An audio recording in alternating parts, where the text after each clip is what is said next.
Un texte dans ma vie.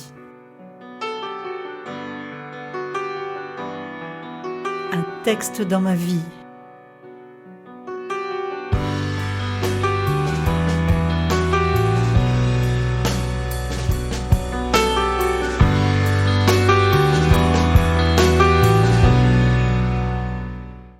Et maintenant, Le secret de Christine Noteau.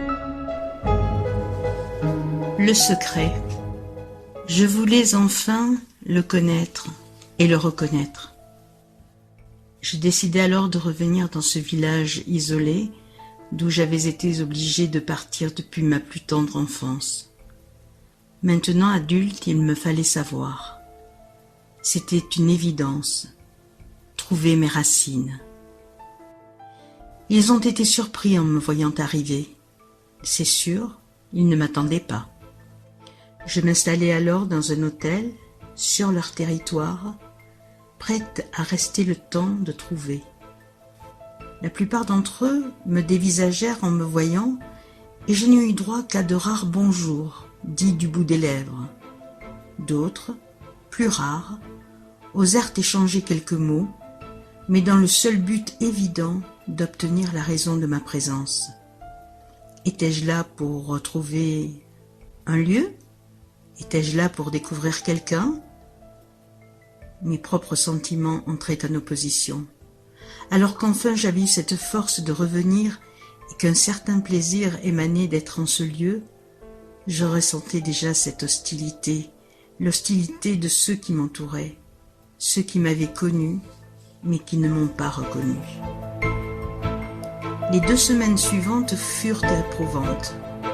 Tous mes déplacements étaient épiés, toutes mes paroles, même les plus anodines. Même les plus anodines, elles étaient écoutées. Un jour, une forte tempête traversa le village, ce village si tranquille.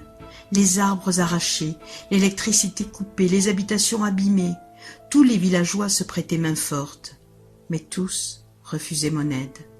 L'exil se poursuivait. Mon corps ressentait encore ce rejet 30 ans après. Jusqu'au moment où l'un des hommes, sur qui je portais mon attention dans les recherches, me rendit responsable de la tempête. C'était moi qui avais porté malheur à ce village en revenant. Dure responsabilité. L'un de ses amis me demanda de repartir au plus vite, mais lui aussi m'intéressait.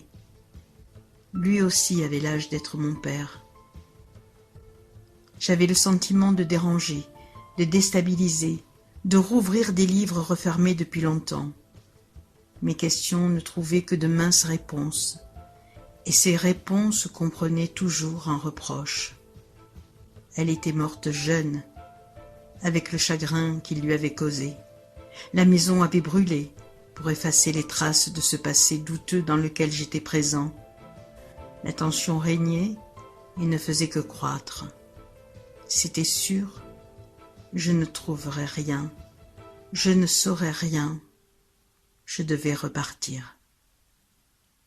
Alors, au petit matin, discrètement, tranquillement, je renonçais et je repartais.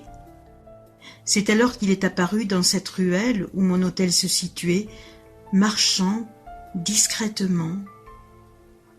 Étonnée, surprise, découragée, moi qui n'attendais plus rien, mais il m'a dit. Ils se sont rencontrés, ils se sont aimés, mais dans le secret, dans l'illégalité, et je suis née. Alors elle est partie. Personne n'avait rien dit. Un enfant était là, mais lui ne pouvait rien. Terrassée, soulagée, étonnée, confuse, le vide avait remplacé la tension. Il me donnait une photo, leur photo, et me demandait de repartir.